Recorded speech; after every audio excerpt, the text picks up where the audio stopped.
मैंने सबसे बेकार एफ रैंक एबिलिटी अवेकन की थी दुनिया में, रिफ्रेश। इसका मतलब था मैं 1 मीटर के रेडियस में किसी भी नॉन लिविंग चीज को टारगेट करके उसे उसके ओरिजिनल स्टेट में रीसेट कर सकता था। लेकिन प्रैक्टिकल में मैं एक किताब को रिफ्रेश करता, वो किताब ही रहती। तौलिया रिफ्रेश करता, वो तौलिया ही रहता। तो ज़ॉम्बी अपोकैलिप्स शुरू हुए 3 महीने हो गए थे और मेरी गर्लफ्रेंड ने लास्ट आधा पैकेट क्रैकर्स उठाया, दूसरे आदमी की गाड़ी में बैठ गई बिना पीछे देखे और जाते जाते एक खाली नूडल्स का कप मेरे पैरों में फेंक दिया जैसे मैं कोई सड़क का कुत्ता हूँ। मुझे दोष मत दे गेब, तेरी एबिलिटी बस बहुत बेकार है। अगर मैं तेरे साथ रही तो भूखी मर जाऊंगी। निराशा में डूबा मैं उस खाली कप को घूरता रहा और अचानक एक पागल सा आइडिया दिमाग में आया, रिफ्रेश। हवा में अचानक ब्रेस्ट बीफ की तेज खुशबू फैल गई और फटे हुए पैकेजिंग के नीचे नूडल्स करीने से रखे मिले, साथ में 3 सीजनिंग पैकेट्स। मैं जड़ हो गया। तो मेरी एबिलिटी बेकार नहीं थी, हम सब ने बस इसे गलत समझा था। ओरिजिनल स्टेट में रीसेट का मतलब ये नहीं था कि 1 सेकंड पहले जैसी हालत में जाना, बल्कि उसकी फैक्ट्री फ्रेश कंडीशन में जाना। एक खाली नूडल कप का ओरिजिनल स्टेट था, एक बिल्कुल नया in open cup of noodles. मेरा दिल ढोल की तरह धड़क रहा था, डर से नहीं बल्कि प्योर एक्साइटमेंट से। मैंने उस लूटे हुए कन्वीनियंस स्टोर को देखा। शेल्फ्स पर फटे स्नैक बैग्स और खाली ड्रिंक बॉटल्स बिखरे पड़े थे, बाकी सबके लिए कचरा, पर मेरे लिए अब एक अनंत खजाना। मैंने जल्दबाजी में पानी उबालने का नहीं सोचा।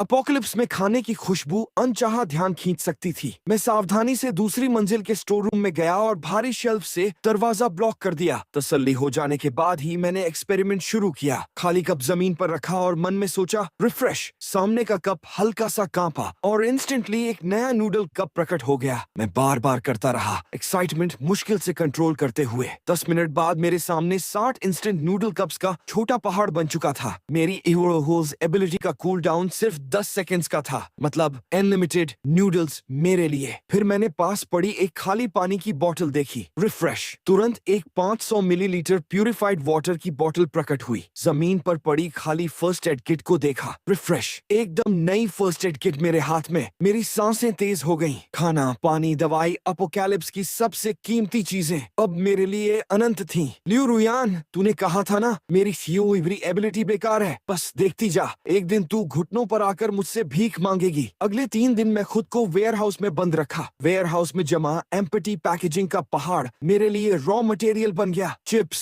क्रैकर्स, चॉकलेट, जो भी खाने लायक था सब रिफ्रेश करके कई बड़े क्रेट्स भर दिए। ड्रिंक्स और बॉटल वाटर ने आधा कोना भर दिया। सबसे जरूरी बात, मुझे एक खाली गैस कैनिस्टर मिला। स्टोर के कैंपिंग स्टोव के साथ मिलाकर आखिरकार गर्म खाना मिल सकता था। वेयर हाउस की सारी खिड़कियां बंद करके मैंने एक बर्तन पानी उबाला, 3 सीजनिंग पैकेट्स फाड़े और नूडल केक अंदर डाला। जब वो बरसों पुरानी खुशबू नाक तक पहुंची, मैं अपने आंसू रोक नहीं पाया। रोते रोते मैंने सब खा लिया। अपोकैलिप्स शुरू होने के बाद ये मेरा सबसे भरा पूरा, सबसे सुरक्षित खाना था। पेट भरने के बाद दिमाग साफ होने लगा। यहाँ छुपे रहना कोई सॉल्यूशन नहीं था। ये कन्वीनियंस स्टोर या तो ज़ॉम्बीज़ से भर जाएगा या दूसरे सर्वाइवर्स ढूंढ लेंगे। मुझे एक ज्यादा सेफ बेस चाहिए था, साथ ही हथियार भी चाहिए थे। सिर्फ खाना पानी इस बर्बाद दुनिया में मुझे कटने के लिए तैयार भेड़ ही बना देते। मैंने सारा सामान 2 बड़े हाइकिंग बैकपैक्स में भरा, फिर दरवाजा हल्का सा खोलकर बाहर की दुनिया देखी। कुछ ज़ॉम्बी सड़क पर बेमकसद घूम रहे थे। एक गहरी सांस ली,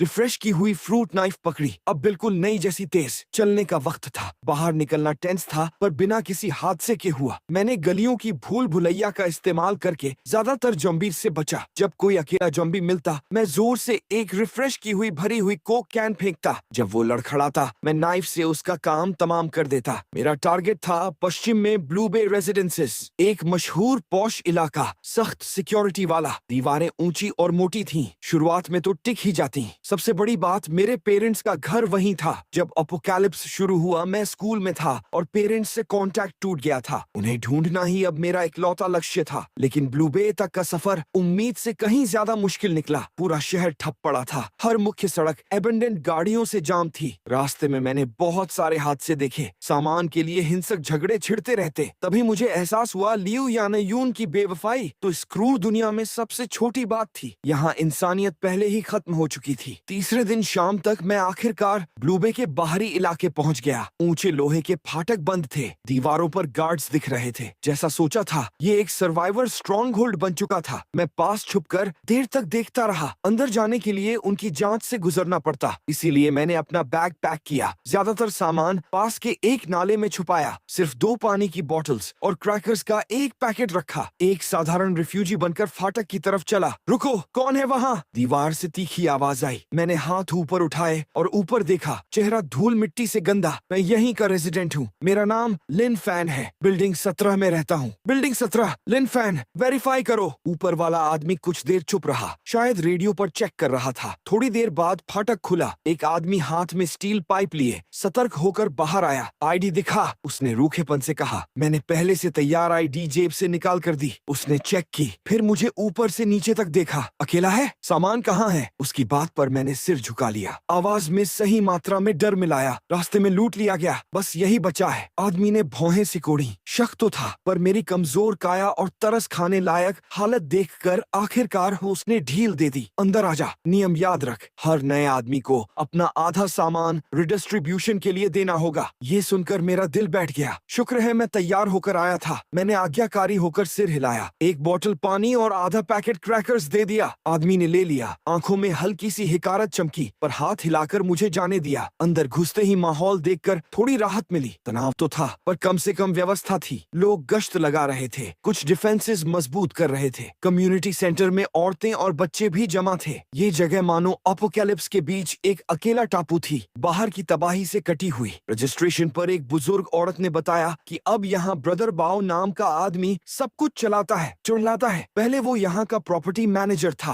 अपोकैलिप्स के बाद उसने अर्थ एलिमेंट पावर अवेकन की और सबकी रक्षा के लिए एक गार्ड टीम बनाई। सभी रेजिडेंट्स को कंट्रीब्यूशन पॉइंट्स के हिसाब से रोजाना रेशन मिलता। ज्यादा कमाने के लिए पेट्रोल या लॉजिस्टिक्स टीम ज्वाइन करनी पड़ती। मैंने कमजोर सेहत का बहाना बनाकर फिलहाल किसी टीम में ज्वाइन नहीं किया। मेरी प्रायोरिटी पेरेंट्स को ढूंढना थी। बेचैन दिल के साथ मैं अपने घर की तरफ भागा, पर वहां पहुंचकर देखा कि सिक्योरिटी डोर तोड़ा जा चुका था और अंदर सब लूटा हुआ था। ये देखकर दिल बैठ गया। मैं अंदर दौड़ा। माँ, पापा पुकारता रहा, पर सिर्फ मौत जैसी खामोशी जवाब में मिली। लिविंग रूम की टेबल पर धूल की मोटी परत थी, मतलब वो कई दिन पहले जा चुके थे। जमीन पर संघर्ष के निशान थे, पर खून नहीं। शायद यही एक छोटी सी राहत थी। मैं जमीन पर बैठ गया। एक अजीब सी उलझन और डर ने घेर लिया। कहाँ से ढूंढना शुरू करूं? कुछ समझ नहीं आ रहा था। जैसे ही मैं यूं बैठा था, बाहर से कदमों की आहट आई। एक घिनौनी आवाज गूंजी। अरे वाह, लगता है 1 बज गया। मैंने सिर उठाया तो दरवाजे पर 2 आदमी खड़े थे। सामने वाला गंजा था, नजरें साफ, बदनीयती से भरी। मैंने उसे पहचान दिया। ये स्कॉर्पियन था, ब्रदर बाओ के नीचे काम करने वाला एक छोटा लेफ्टिनेंट। स्कॉर्पियन ने होंठ चाटे, नजरें मुझ पर ऐसे घुमाई जैसे मैं कसाई की दुकान का ताजा गोश्त हूँ।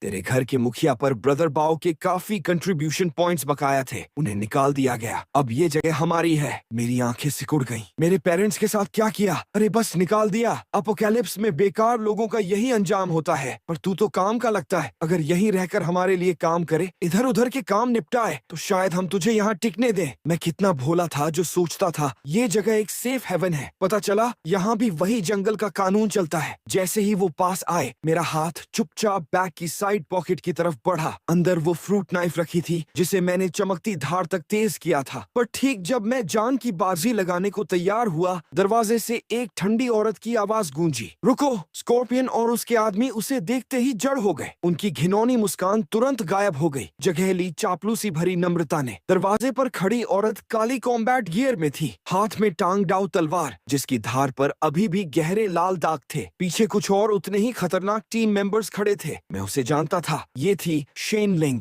ब्लेड स्क्वाड की कैप्टन, गार्ड की सबसे ताकतवर कॉम्बैट टीम। कहा जाता था उसने एक rare metal type ability awaken की थी। उसकी ताकत का कोई अंदाजा नहीं था। ब्रदर बाओ का सबसे भरोसेमंद हथियार। शेन लिंग ने स्कॉर्पियन को नजरअंदाज करते हुए अपनी नजरें मुझ पर टिकाई और सपाट आवाज में पूछा, क्या चल रहा है यहाँ? मैंने मौका लपक लिया और जल्दी से बोला, ये मुझे परेशान कर रहे हैं। स्कॉर्पियन का चेहरा बदल गया, जल्दी से सफाई देने लगा। कैप्टन शेन, इसकी बकवास मत सुनिए। इसके पेरेंट्स पर कंट्रीब्यूशन पॉइंट्स बकाया थे। हम बस प्रॉपर्टी कलेक्ट करने आए हैं। प्रॉपर्टी कलेक्ट करने के लिए 2 आदमी और दरवाजा ब्लॉक करने की जरूरत पड़ती है। उसकी आवाज ऊंची नहीं थी, फिर भी पूरी सत्ता झलक रही थी। अभी निकलो यहाँ से। स्कॉर्पियन ऐसे भागा जैसे माफी मिल गई हो। अपने आदमियों को घसीटते हुए घबराहट में बाहर निकल गया। खतरा टलते ही मेरा तना हुआ शरीर ढीला पड़ गया। मैं लगभग गिर ही गया था। शेन लिंग ने मुझे गौर से देखा। माथे पर हल्की सी सिकुड़न आई। अब से उन लोगों से दूर रहना, इतना कहकर वो पलटने लगी। साफ था वो और उलझना नहीं चाहती थी। मैंने जल्दी से आवाज लगाई, कैप्टन कैप्टन शेन, आपको पता है वो मेरे पेरेंट्स को कहाँ ले गए? उनके नाम है लिन जियांगवो और वोंग शुमी। शेन लिंग थोड़ी देर सोचती रही, फिर जैसे कुछ याद आया। ब्रोदर बाओ बिना सुपरनैचुरल एबिलिटी वालों को, साथ ही बुजुर्गों और भारी काम न कर सकने वाले विकलांगों को नॉर्थ गेट के बाहर एक बंद पड़ी फैक्ट्री में भेज देता है। इसे कहता है प्रकृति पर छोड़ देना। मेरा दिल बैठ गया। ऐसी सुनसान फैक्ट्री में न खाना न सुरक्षा, ये तो मौत का इंतजार करने से अलग नहीं था। शेन लिंग के जाते ही मैंने तुरंत दरवाजा बंद कर लिया। मुझे नॉर्थ गेट वाली फैक्ट्री पहुंचना ही था, अपने पेरेंट्स को ढूंढना ही था, पर पहले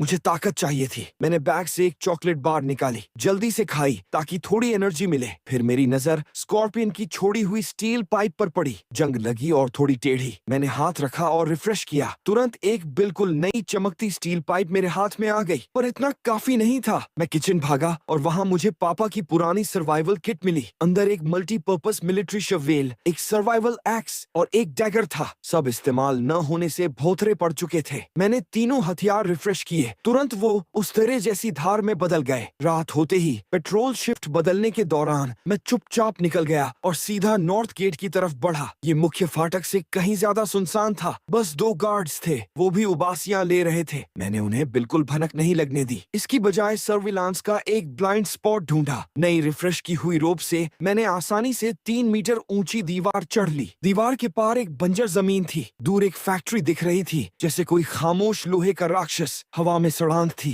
कभी कभी अंधेरे में ज़ॉम्बीज़ की गुर्राहट गूंजती। मैंने पाइप कसकर पकड़ी और झुककर तेजी से फैक्ट्री की तरफ बढ़ने लगा। पर जैसे जैसे फैक्ट्री के पास पहुंचा, ज़ॉम्बीज़ की तादाद बढ़ती गई। मैं एक टूटी फूटी दीवार के पीछे छुप गया। कम से कम 1 दर्जन ज़ॉम्बीज़ फैक्ट्री के मुख्य दरवाजे पर जमा थे, किसी आवाज से खिंचे हुए। फैक्ट्री के बंद लोहे के गेट को पागलों की तरह पीट रहे थे, जबकि अंदर से हल्की चीखें और रोने की आवाजें आ रही थी। मेरे पेरेंट्स वहीं अंदर थे। मैं बेचैन हो गया, पर दिमाग ने चेतावनी दी, जबरदस्ती अंदर जाने की कोशिश मत करना। मैंने चारों तरफ देखा और फैक्ट्री की एक तरफ ऊंची खिड़कियों की एक कतार देखी, जमीन से करीब 4 मीटर ऊपर। शायद वहां से अंदर जा सकता था। फैसला करते ही मैं हरकत में आ गया। एक पत्थर उठाकर पूरी ताकत से दूर खड़ी एक एबैंडन्ड गाड़ी पर फेंका। वो विंडशील्ड से टकराया। तेज कड़क आवाज हुई। जैसा सोचा था, दरवाजे पर जमा ज़ॉम्बीज़ उस आवाज की तरफ खिंच गए। धीरे धीरे लड़खड़ाते हुए उस दिशा में चल पड़े। मौका देखकर मैं फैक्ट्री की दीवार तक दौड़ा।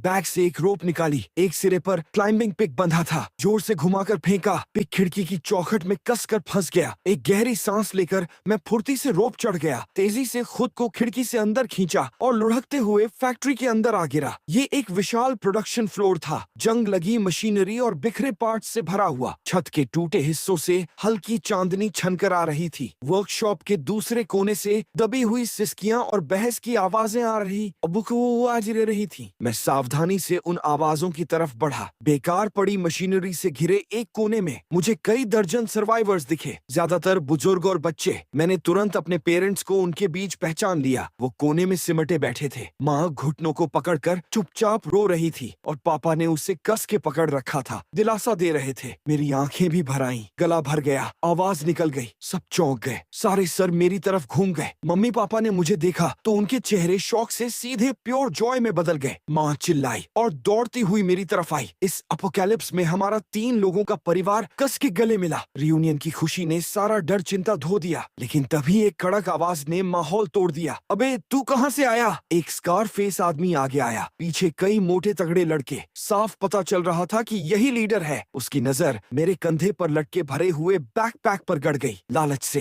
हिम्मत है तेरी में, अकेले यहाँ तक पहुँच गया। उस बैग में क्या है? खोल देखते हैं। मैं मम्मी पापा के आगे आ गया, ठंडी नजरों से उसे घूरा। ये मेरा है। तेरा? स्कार मुस्कुराया कमीनगी से। यहाँ किसी का कुछ नहीं होता, सब कुछ मेरा है। बैग दे दे, अपनी भलाई चाहता है तो, वरना। उसने अपना माचेते उठाया। धमकी साफ थी। उसके गुंडे पीछे से घेरने लगे, शिकारी जैसी नजरों से मुझे देखते हुए। यहाँ जबरदस्ती लाए गए बूढ़े कमजोर लोग अंदर ही अंदर गुस्से से जल रहे थे, पर बस बेबसी से देख सकते थे। ये देख पापा ने मुझे अपने पीछे खींच लिया और स्कार की तरफ जबरदस्ती मुस्कुराए। बॉस, मेरा बेटा है, नादान है। बैग में बस थोड़ा खाना है, सब ले लो, बस इसे मत छेड़ो। अब देर हो गई। स्कार मुस्कुराया। अब मुझे सिर्फ बैग नहीं, इसकी जान चाहिए। बात खत्म करते ही स्कार मुझ पर झपटा। मेरी आंखों में एक ठंडी चमक आई। पीछे हटने की बजाय मैं आगे बढ़ा। मेरा स्टील पाइप तिरछा घूमा और सीधा उसकी कलाई पर पड़ा। एक तेज कट की आवाज आई। स्कार की कलाई अजीब से एंगल पे सब जम गए। किसी को उम्मीद नहीं थी कि ये पतला दुबला लड़का पलटवार करेगा। स्कार दर्द से पसीना पसीना हो गया, चेहरा बिगाड़ कर दहाड़ा। साले मुझे मारा, पकड़ो इसे, ऐसा हाल करूंगा कि मौत मांगेगा। गुंडे होश में आए, चिल्लाते हुए मुझ पर टूट पड़े। मैंने अपना बैकपैक मम्मी पापा की तरफ फेंका, फिर पाइप उठाकर डिफेंस में आ गया। एक गुंडे ने लकड़ी के डंडा से वार किया। मैं साइड हुआ और कलाई घुमाई। पाइप का दूसरा सिरा सीधा उसकी ग्रोन में जा घुसा। वो चीखते हुए दोहरा होकर गिर पड़ा। एक भी हरकत वेस्ट नहीं, हर वार सही जॉइंट पर, बस अपनी रक्षा के लिए। और जो चीज उन्हें और डरा रही थी, मेरी स्टेमिना जैसे खत्म ही नहीं हो रही थी। 2 को गिराने के बाद बाकी गुंडे डर के मारे आगे बढ़ने की हिम्मत नहीं कर पाए। स्कारफेस अपनी टूटी कलाई पकड़े शौक और गुस्से से मुझे घूर रहा था। तू है कौन? तू भी एबिलिटी यूजर है? मैंने जवाब नहीं दिया, बस उसे बर्फ जैसी नजरों से देखा। पिछले कुछ महीनों की अपोकैलिप्स की सारी तकलीफ इस पल प्योर गुस्से में बदल गई। या तो निकल या मर जा। मेरी बेरहमी ने सबको हिला दिया। स्कारफेस का चेहरा फड़का। उसने सोचा भी नहीं था कि किसी इतने खतरनाक बंदे से पंगा ले बैठा। पर इसी स्टैंडोनफ के बीच अचानक फैक्ट्री का लोहे का गेट जोर से धड़ाम करके हिला। फिर दूसरी बार, फिर तीसरी। भीड़ में हड़कंप मच गया। बाहर ज़ॉम्बीज़ गेट पर टूट पड़े थे। ये क्या हो रहा है? ज़ॉम्बीज़ अचानक इतने आक्रामक क्यों हो गए? डर आग की तरह फैल गया। स्कारफेस को अब इस सब की फुर्सत नहीं थी। वो अपने कुछ गुंडों के साथ अपने शरीर और मलबे से टूटते गेट को रोकने में लग गया। पर ज़ॉम्बीज़ बहुत ज्यादा थे। गेट बुरी तरह पिचक गया। कुंडी चरमराने लगी, टूटने के कगार पर। सबकी उम्मीद टूट रही थी। मम्मी पापा डर से कांप रहे थे, मेरा हाथ कस के पकड़े हुए। मैंने एक नजर मारी। पुराना जंग लगा लोहे का गेट था। दिमाग में एक साहसी आइडिया आया। फिर सबकी हैरान नजरों के सामने स्टील पाइप पकड़े मैं गेट की तरफ बढ़ा। तू क्या कर रहा है? मरना है क्या? गेट पकड़े एक गुंडे ने चिल्लाकर कहा। मैंने अनदेखा किया और अपनी हथेली सीधी उस ठंडी जंग लगी धातु पर रख दी। फिर सबकी अविश्वास भरी नजरों के सामने एक चमत्कार हुआ। वो पिच का पिटा लोहे का गेट जैसे टाइम उलटा घूम रहा हो, धीरे धीरे सीधा होने लगा। मुड़ा हुआ ढांचा भी सीधा हो गया। कुछ ही सेकंड में एक चमकता हुआ स्टील डोर उनके सामने खड़ा था। ज़ॉम्बीज़ के हमले के आगे डोर डटा रहा। बस धीमी धप धप की आवाज आ रही थी। पूरी वर्कशॉप में मौत जैसी खामोशी छा गई। सब हक्के बक्के मुझे देख रहे थे।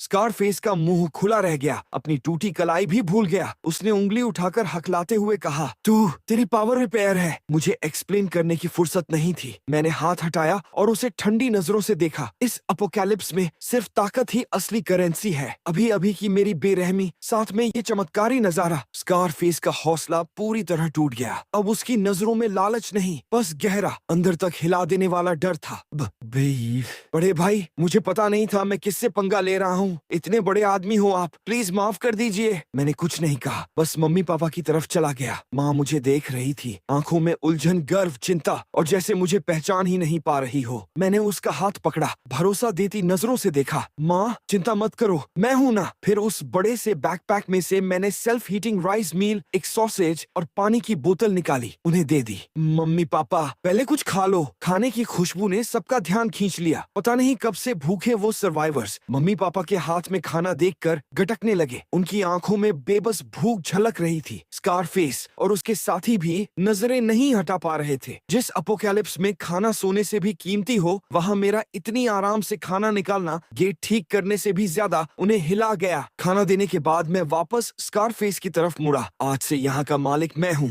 आवाज तेज नहीं थी, पर हर किसी को साफ सुनाई दी। स्कारफेस का चेहरा फड़का। आखिरकार उसने सर झुका लिया, हार मान ली। फैक्ट्री स्ट्रॉन्ग होल्ड पर कब्जा जितना सोचा था, उससे कहीं आसान निकला। मेरी ताकत और अनगिनत सप्लाईज के आगे स्कारफेस की छोटी सी सत्ता पल भर में ढह गई। मैंने उन्हें भगाया नहीं। इस एपोकलिप्स में लोग भी एक रिसोर्स है। मैंने उन्हें गार्ड ड्यूटी और भोई ज़ॉम्बी क्लीन अप पर लगा दिया। खाना और लॉजिस्टिक्स मैं खुद संभालता। रोज मैं खुद को प्राइवेट रूम में बंद कर लेता, दिखावे के लिए इन्वेंट्री चेक करने का बहाना बनाकर। असल में जितना जल्दी हो सके खाना बनाता रहता। जरूरी सामान पूरा होने के बाद क्रेट दर क्रेट ताजा सप्लाईज सबके सामने आने लगी। तब से सबकी नजरों में मेरे लिए सिर्फ ऑन था। सब सोचते थे मेरे पास स्पेशल एबिलिटी है, अंदर ढेर सारा सामान छुपा रखा है। भरपूर खाना और सेफ शरण मिलने से सर्वाइवर्स धीरे धीरे फिर से जीने लगे। मेरे मैनेजमेंट में वो पुरानी बंद फैक्ट्री एकदम व्यवस्थित बन गई। मम्मी पापा मेरे राइट हैंड बन गए, लोगों को संभालने और सप्लाईज बांटने में मदद करते। उन्हें फिर से अबू, अफी, इज्जत और गर्व वापस मिला। हर दिन उनका हौसला बढ़ता गया। सब कुछ ठीक चल रहा था। फिर भी एक बात अंदर ही अंदर कचोट रही थी। ब्लू बे कम्युनिटी,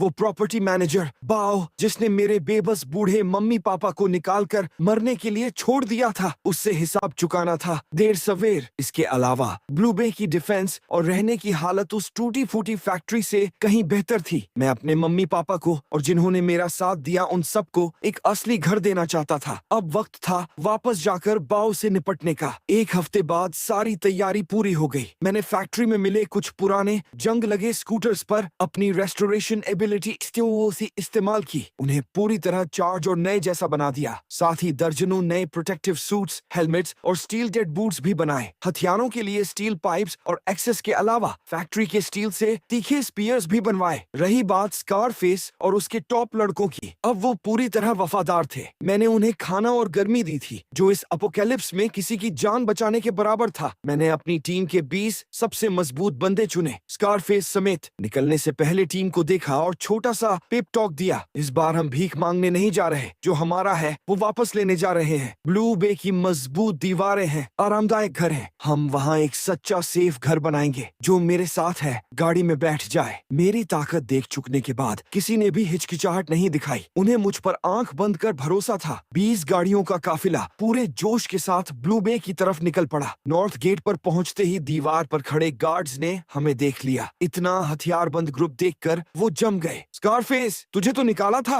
वापस क्यों आया? स्कारफेस अब मेरा वफादार आदमी था। सीधा खड़ा होकर बोला, हम ब्रदर बाओ से बिजनेस की बात करने आए हैं। बिजनेस? तुम लोग? गार्ड हंस पड़ा। मैं गाड़ी से उतरा, आगे चलकर शांति से बोला, जाकर ब्रदर बाओ को बता लिन फैन वापस आया है। गार्ड मुझे नहीं जानता था, पर मुझे ग्रुप के सेंटर में देखकर समझ गया कि मैं कोई अहम बंदा हूँ। थोड़ी देर रुककर उसने रेडियो पर ऊपर रिपोर्ट किया। जल्दी ही नॉर्थ गेट खुल गया। ब्रदर बाओ अपने बड़े दस्ते के साथ बाहर आया, साथ में शेन लिंग, गार्ड स्क्वाड की पूर्व कैप्टन। ब्रदर बाओ एक भारी भरकम 40 साल का आदमी था, चालाक और घमंडी आंखों वाला। हमारा ग्रुप देखते ही, खासकर हमारी नई नकोर गियर और शानदार अंदाज देखकर, उसकी आंखों में हैरानी और लालच चमक उठा। अरे अरे छोटे भाई लिन फैन, बहुत दिन बाद कहाँ हाथ लगा जैकपॉट। ब्रदर बाओ, सीधी बात करता हूँ, मैं अपने लोगों को ब्लू बे में लाना चाहता हूँ। ब्रदर बाओ ऐसे हंसा जैसे उम्र की सबसे मजेदार बात सुनी हो। छोटे भाई होश में आ, मैंने लड़कर ब्लू बे जीता है, तुझे अंदर क्यों आने दूं? इतना सुनते ही मैंने उंगलियां चटकाई। मेरे पीछे से स्कारफेस एक क्रेट ले आया। खोलने पर अंदर सील्ड कंप्रेस्ड बिस्किट्स का पूरा केस था। ब्रदर बाओ की हंसी वहीं रुक गई। पीछे खड़े गार्ड्स भी हाँफ गए। ब्लू बे की डिफेंसेस मजबूत थीं, पर जितने ज्यादा लोग उतनी ज्यादा खपत। खाना हमेशा से कम था। उनका रोज का रेशन मुश्किल से काले ब्रेड का एक टुकड़ा होता। इतना खाना कहाँ से लाया? तुझे जानने की जरूरत नहीं कहाँ से आया, बस एक जवाब चाहिए, साथ काम करेंगे या नहीं? ब्रदर बाओ की आंखों में हलचल हुई। किस तरह का कोऑपरेशन चाहता है? सीधी सी बात, मेरे लोग अंदर आएंगे, हम कुछ खाना देंगे, तू सिक्योरिटी संभाल, हम मिलकर ये जगह चलाएंगे। ब्रदर बाओ का चेहरा काला पड़ गया। छोटे,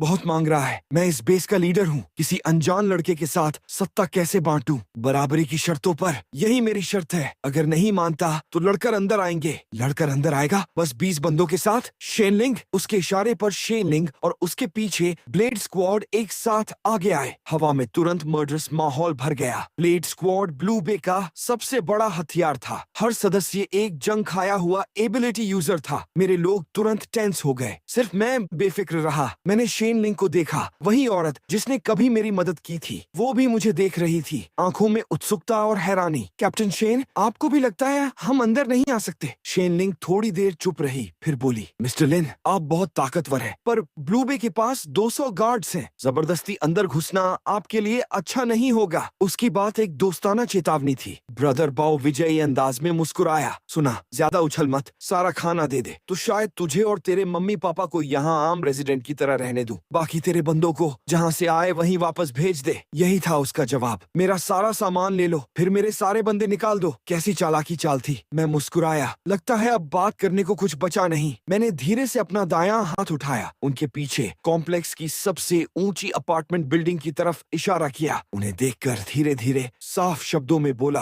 आखिरी मौका दे रहा हूँ, मुझे अंदर आने दे, वरना वो बिल्डिंग गायब कर दूंगा। मेरे शब्दों ने पूरी जगह को खामोश कर दिया। फिर एक जोरदार ठाके में फट पड़ी। ब्रदर बाओ हंसते हंसते रोने लगा। शेनलिंग, सुना इसे, साल भर की सबसे मजेदार बात सुनी। पर शेनलिंग नहीं हंस रही थी, वो सीधा मेरी आंखों में देख रही थी। Seriously, dead serious. उसे लग रहा था मैं मजाक नहीं कर रहा, और सच में मैं मजाक नहीं कर रहा था। मुस्कान मिटा हटाकर मैंने काउंटडाउन शुरू कर दिया। ब्रदर बाओ के चेहरे की घृण जम गई, सबकी हंसी गायब हो गई। सब एक दूसरे को देखने लगे। उन्हें लगने लगा कि कुछ गड़बड़ है। वो 30 स्टोरी टावर ब्लू बे कॉम्प्लेक्स की लैंडमार्क बिल्डिंग थी और ज्यादातर गार्ड्स की फैमिलीज वहीं रहती थीं। जब मैंने 1 बोला, ब्रदर बाओ दहाड़ उठा, बस दिखावा है, कुछ नहीं कर सकता, बंद कर अपनी चालबाजी, पकड़ो इसे। लेकिन तब तक बहुत देर हो चुकी थी। काउंटिंग खत्म होते ही मैंने अपनी पावर रिलीज कर दी, किसी पास की चीज पे नहीं, बल्कि अपनी पावर की रेंज को पूरी तरह मैक्स तक पुश करके फुल थ्रॉटल पे। मैंने 100 गज दूर उस मैसिव बिल्डिंग को टारगेट किया और सोचा, रिफ्रेश। पूरी दुनिया जैसे चुप हो गई। सैकड़ों दहशत ज़्यादा आंखों के सामने वो 30 स्टोरी स्काई स्क्रैपर एक खराब टीवी से सिग्नल की तरह फ्लिकर करने लगा, क्रेजी तरीके से ग्लिच करते हुए। उसकी आउटलाइन धुंधली और फेड होने लगी। सिर्फ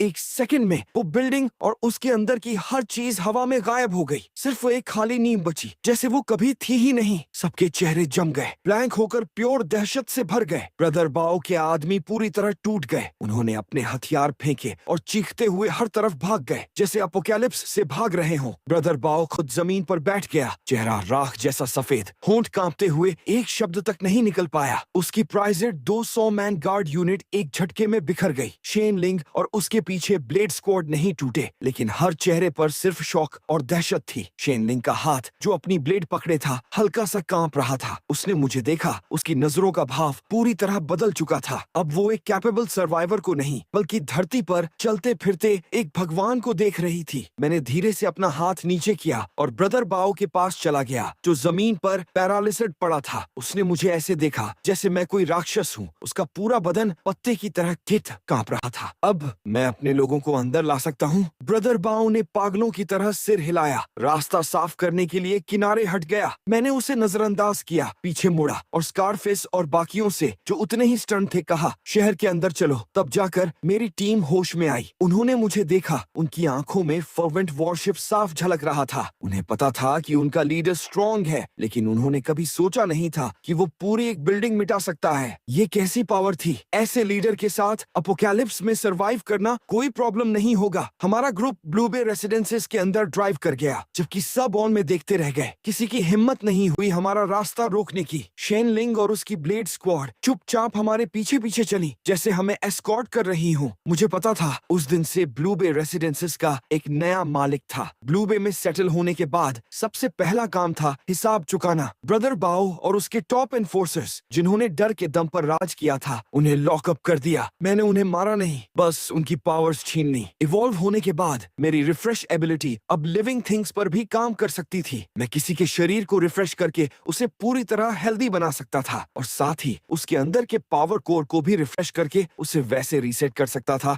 जैसे वो पहले कभी था ही नहीं। एक बेबस मोटे आदमी जैसा वो पूरी तरह टूट गया। रही बात शेन लिंग और उसकी ब्लेड स्क्वाड की, मैंने उन्हें अपनी तरफ करने का फैसला किया। वो असली फाइटर्स थीं। उनके अंदर अभी भी कॉन्शियस बचा था, जो इस अपोकैलिप्स में मिलना रेयर था। शेन लिंग के सामने ही मैंने कॉम्बैट से टूटी एक टांग ब्लेड को रिफ्रेश किया, फिर एक्सपायर होने वाले एंटीबायोटिक्स के एक बॉक्स को रिफ्रेश करके बिल्कुल नया बना दिया। शेन लिंग ये सब देखकर आखिरकार समझ गई, मेरी एबिलिटी स्पेशल स्टोरेज नहीं थी, रिपेयर भी नहीं थी। ये कुछ ऐसा था जो वो समझ ही नहीं सकती थी, जैसे प्रकृति का कोई नियम हो। इतनी गहरी पावर की फंडामेंटल लॉज तक को छू ले। वो देर तक चुप रही, फिर आखिरकार मेरे सामने झुक गई। ब्लेड स्क्वाड, आज से हम आपके आदेश मानेंगे। ब्लेड स्क्वाड मेरी तरफ आने के बाद मैंने सच में ब्लू बे रेसिडेंसेस पर कंट्रोल कर लिया। मैंने नए रूल्स बनाए, हर कोई चाहे पावर वाला हो या ना हो, अगर काम करेगा तो खाना मिलेगा। अपनी एंडलेस सप्लाईज की वजह से मैंने जल्दी ही सबका दिल जीत लिया। साथ ही मैंने कम्युनिटी के सारे ट्रबल मेकर साफ कर दिए। मेरे मैनेजमेंट में ब्लू बे पूरी तरह बदल गया,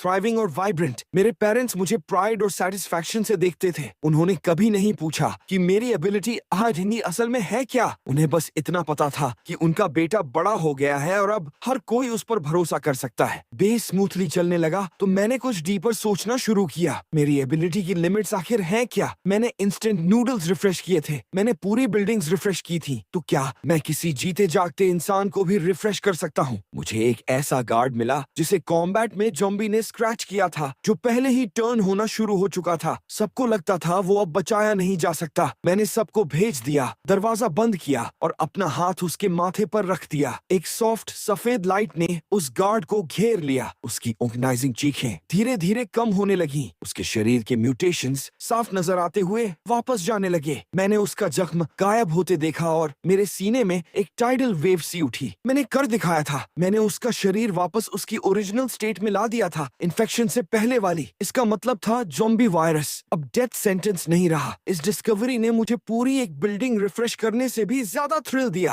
अगर मैं ज़ॉम्बी वायरस क्योर कर सकता हूँ तो क्या इसका मतलब नहीं कि मैं और लोगों को बचा सकता हूँ? शायद इस अपोकलिप्स को खत्म भी कर सकता हूँ। मेरे दिमाग में चुपचाप एक बड़ा प्लान आकार लेने लगा, लेकिन उससे पहले मुझे कुछ पर्सनल बिजनेस निपटानी थी। मैंने शेनलिंग को बुलाया और पूछा कि क्या लेहो नाम के सर्वाइवर ग्रुप की कोई खबर है, वही जिसमें चेन यान है, वो D rank flame manipulator Liu Ruyan. Shenling ने मैप निकाला और ईस्ट डिस्ट्रिक्ट के एक बड़े सुपरमार्केट की तरफ इशारा किया। हमारी इंटेल के हिसाब से उन्होंने वो जगह ऑक्यूपाई की हुई है। वो ईस्ट का सबसे बड़ा फैक्शन है। उनका लीडर चेन यान है, एक peak D rank flame manipulator. मेरी आंखों में एक ठंडी चमक आई। चलो कल अपने पड़ोसी से मिलने चलते हैं। अगले दिन मैं सिर्फ शेनलिंग और ब्लेड स्क्वाड को साथ ले गया। हम एक आर्मर्ड ऑफ रोडर में गए जिसे मैंने खुद अपग्रेड किया था और सीधा उस बड़े सुपरमार्केट तक पहुंच गए। वो जगह अब एक पक्के फोर्ट्रेस में बदल चुकी थी। दीवारों पर आर्मर्ड गार्ड्स खड़े थे। हमारा आना देखते ही सब अलर्ट हो गए। नाम बताओ,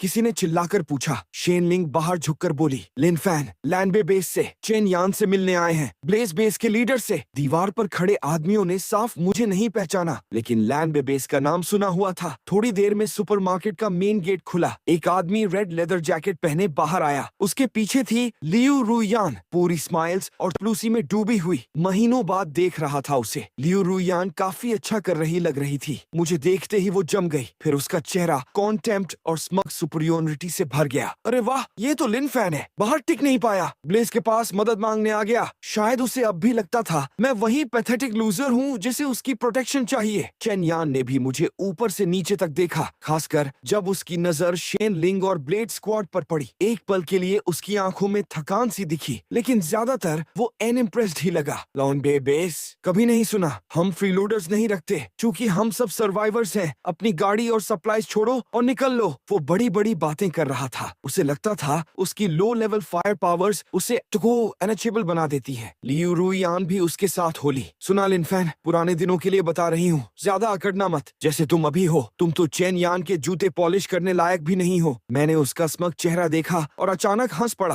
लियू रुयान, याद है वो खाली इंस्टेंट नूडल कप जो तुमने मुझ पे फेंका था? लियू रुयान जम गई। समझ नहीं पाई मैं ये बात क्यों निकाल रहा हूँ। कौन सा नूडल कप? मुझे याद नहीं। निकल जाओ, रास्ते में मत आओ। मेरी मुस्कान गायब हो गई। मेरी आंखें ठंडी हो गई। तुम्हें याद ना हो, मुझे है। आज मैं तुम्हें वही खिलाने आया हूँ। लियू रुयान को लगा जैसे उसने सबसे मजेदार जोक सुनी हो। मेरी तरफ इशारा करते हुए वो जोर से हंसने लगी। लिन फैन, दिमाग खराब हो गया है क्या? मुझे नूडल कप खिलाओगे? किस हक से? चेन यान ने हाथ बांधकर स्नीर किया। बड़ी बड़ी बातें हैं लड़के, लगता है सबक नहीं सिखाया तो मौत शब्द लिखना भी नहीं सीखेगा। ये कहते ही उसकी हथेली में एक धकता फायरबॉल बन गया, तेज हीट छोड़ते हुए। ब्लेड स्क्वाड के मेंबर्स तुरंत डिफेंसिव स्टैंसेस में ahopoa में आ गए। सिर्फ शेनलिंग और मैं बिना हिले डुले खड़े रहे। मैंने उसकी हथेली का फायरबॉल देखा, सिर बिचकाया। बस इतना ही है तुम्हारे पास, पैथेटिक।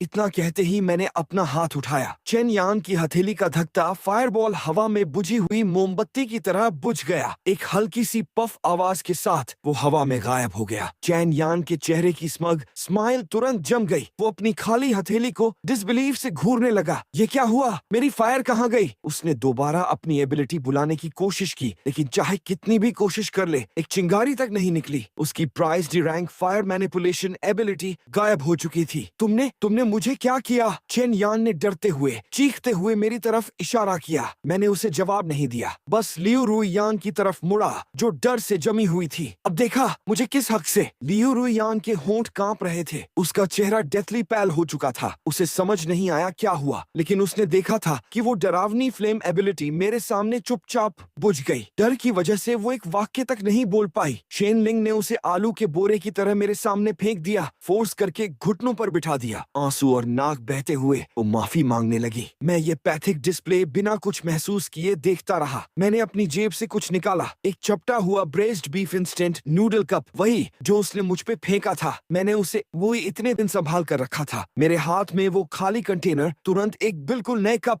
ऑफ नूडल्स में बदल गया। मैंने पैकेजिंग फाड़ी, नूडल्स और सीजनिंग पैकेट्स निकाल फेंके, सिर्फ खाली पेपर बाउल बचाकर उसे लियू रुइयान के सामने रख दिया। लियू रुइयान जमीन पर पड़े खाली बाउल को घूरती रही। उसका चेहरा किसी लाश से भी ज्यादा पीला था। उसे पता था मैं मजाक नहीं कर रहा। कांपते हाथों से उसने वो पेपर बाउल उठाया और सबके सामने फोर्स होकर उसे खाया। आंसू और नाक उसके चेहरे पर बहते रहे। चेन यान ये देखकर आखिरकार समझ गया कि उसने किस दर्जे के डरावने इंसान से पंगा लिया था। उसके पैरों ने जवाब दे दिया और वो भी घुटनों पर गिर गया। मैंने उसकी तरफ देखा तक नहीं, बस चुपचाप लियू रुइयान को देखता रहा जब तक उसने वो पेपर बाउल पेपर समेत पूरा निगल नहीं लिया। ली हुओ बेस का पतन उम्मीद से भी आसान निकला। अपने लीडर्स की एबिलिटीज छीनने और मेरे मेथड से डरकर उन्होंने लगभग बिना लड़े ही सरेंडर कर दिया। मैंने दोनों बेसेस मिला दिए और ब्लूबे बेस शहर के ईस्टर्न हिस्से का सबसे पावरफुल सर्वाइवर ग्रुप बन गया। लियू रुइयान का हिसाब चुकाने के बाद मैंने अपनी पूरी एनर्जी बेस को डेवलप करने और सुपरनैचुरल एबिलिटीज रिसर्च करने में लगा दी। एक बार जब दुनिया को पता चलेगा कि मैं ज़ॉम्बी वायरस क्योर कर सकता हूँ तो पूरी दुनिया हिल जाएगी। जब तक मेरे पास खलूद को प्रोटेक्ट करने लायक ताकत नहीं है, ये सीक्रेट रखना जरूरी है। मैंने एक सीक्रेट मेडिकल लैब बनाया जिसे मेरे पेरेंट्स चलाते थे, सिर्फ उन इन्फेक्टेड लोगों का इलाज करने के लिए जिन्हें अभी भी बचाया जा सकता था। जिन्हें मैंने ठीक किया वो सब मेरे सबसे लॉयल फॉलोअर्स बन गए। मेरा इन्फ्लुएंस तेजी से बढ़ने लगा। इस दौरान मेरा सामना और भी सर्वाइवर फैक्शन से हुआ। दोस्तों को मैंने सप्लाईज और मदद दी,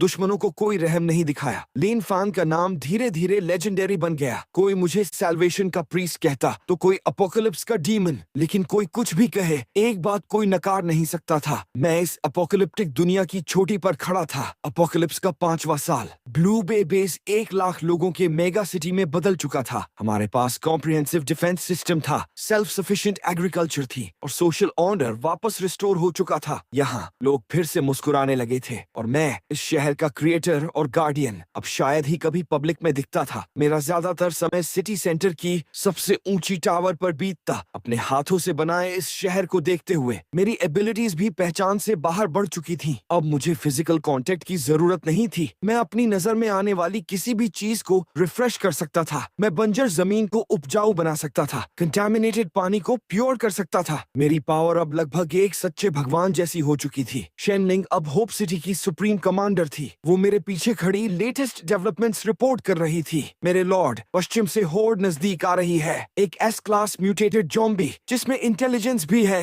एस क्लास ज़ॉम्बीज अपोकैलिप्स की सबसे बड़ी तबाही थे। हर एक में पूरे शहर को तबाह करने की ताकत थी। ये सुनते ही मेरी नजर दूर तक चली गई। मैंने देखा वो काला सैलाब, करोड़ों ज़ॉम्बीज जो आसमान और सूरज तक ढंक चुके थे और उनके सेंटर में हड्डियों के एक थ्रोन पर बैठा एक एस क्लास ज़ॉम्बी किसी बादशाह की तरह बैठा था। जैसे उसे भी एहसास हुआ कि मैं उसे देख रहा हूँ। उसकी ब्लड रेड आंखें हवा में मेरी आंखों से जा टकराईं। एक भयानक साइकिक प्रेशर 100 मील की दूरी पार करके सीधा मुझसे टकराई। शेन लिंग करा उठी। उसका चेहरा डेथली पैल हो गया, लेकिन मैंने बस हाथ हिलाया और वो प्रेशर धुएं की तरह गायब हो गई। तैयार? शेन लिंग ने गहरी सांस ली। उसकी आंखें स्टेडी थीं। होप सिटी आपके साथ है। आखिर तक। मैं मुस्कुराया और सिर हिलाया। नहीं, हम मरने वाले नहीं हैं। मैं उसकी तरफ ही मुड़ा और इस शहर के हर इंसान की तरफ। ये अपोकलिप्स आज खत्म होता है। मैं अकेला होप सिटी से बाहर निकला, सिटी वॉल पर खड़ा होकर उस ज़ॉम्बी टाइड का सामना किया जो धरती आकाश निगलने को तैयार लग रही थी। शहर के अंदर 1 लाख नागरिक जायंट स्क्रीन्स पर मुझे देख रहे थे। वो नर्वस थे, डरे हुए थे, लेकिन सबसे ज्यादा उन्हें भरोसा था। एस क्लास ज़ॉम्बी की दहाड़ जैसे सीधे रूह चीर रही थी। उसने होर्ड को फाइनल असॉल्ट का हुक्म दिया। मैंने धीरे धीरे अपने हाथ उठाए जैसे पूरी दुनिया को गले लगाने वाला हूँ। सब सोच रहे थे मैं कोई वर्ल्ड शैटरिंग अटैक करने वाला हूँ, लेकिन वो गलत थे। मेरे चेहरे पर कोई किलिंग इंटेंट नहीं था, बस एक हल्की सी मर्सी थी। मेरी पावर कभी डिस्ट्रक्शन के लिए नहीं थी, वो रिबर्थ के लिए थी। मैंने आंखें बंद की और जो कुछ मेरे पास था सब रिलीज कर दिया, बिना कुछ रोके। किसी एक ज़ॉम्बी को नहीं, किसी एक एरिया को नहीं, बल्कि इस पूरी स्कार्ड, टूटी हुई, मरती हुई दुनिया को टारगेट करते हुए। समय जैसे थम गया। शब्दों से परे एक लाइट, जेंटल फिर भी एंडलेस, सफेद रोशनी मुझसे फूटकर पूरी दुनिया में फैलने लगी। जहां जहां वो लाइट पड़ी, उग्र ज़ॉम्बीज रुक गए। उनका सड़ा हुआ मांस ठीक होने लगा। उनकी धुंधली आंखें साफ हो गईं। उनकी आंखों की हिंसा और बिरलस्ट कंफ्यूजन और इंसानियत में बदल गई। रोशनी जमीन पर फैलती गई। हरी घास सूखी, फटी जमीन से उगने लगी। धुंधली धुंध छोड़ गई और वो साफ नीला आसमान दिखाती थी जो उन्होंने बरसों से नहीं देखा था। हड्डियों के थ्रोन पर बैठा एस क्लास ज़ॉम्बी अपने बदलते शरीर को दहशत से देख रहा था। उसने रेजिस्ट करने की कोशिश की, लेकिन इस प्रिमोर्डियल फोर्स जो दुनिया की ओरिजिन से आई थी उसे रोक नहीं पाया। आखिरकार वो भी वापस इंसानी रूप में आ गया, अपने ही हाथों को ब्लैंक होकर घूरता हुआ। पूरी दुनिया रिफ्रेश हो चुकी थी। वायरस से इन्फेक्टेड हर इंसान वापस नॉर्मल हो गया। अपोकैलिप्स ने जो भी एनवायरनमेंट तबाह किया था वो फिर से जी उठा, जैसे वो 5 साल का नाइटमेयर कभी था ही नहीं, सिर्फ एक इल्यूजन था। होप सिटी के अंदर एक डेथली खामोशी छा गई। सब लोग अपने स्क्रीन्स पर इस मिराक्युलस नजारे को देखकर स्टन थे। किसी को पता नहीं कितना वक्त गुजरा। पहला इंसान खामोशी से रोने लगा, फिर दूसरा, फिर तीसरा, जब तक पूरा शहर थंडरस चेयर्स से गूंज नहीं उठा। पूरी रिन्यूड दुनिया में ई क्यों करती हुई उन्होंने मेरा नाम पुकारा। मैं सिटी वॉल पर खड़ा हल्की हवा को महसूस करते हुए मैंने मुड़कर देखा, शेन लिंग को देखा, अपने पेरेंट्स को देखा, अनगिनत खुश चेहरे देखे जो उम्मीद से भरे थे। मैं मुस्कुराया। मेरे सामने का इंस्टेंट नूडल्स इन्फिनिट बार रिफ्रेश हो सकता था और मेरे पैरों तले ये दुनिया भी। आज के लिए बस इतना ही। अगर वीडियो अच्छा लगा हो तो लाइक और सब्सक्राइब करें एनीमे एक्स मैन हवा को, ताकि आगे और भी वीडियोस आते रहे।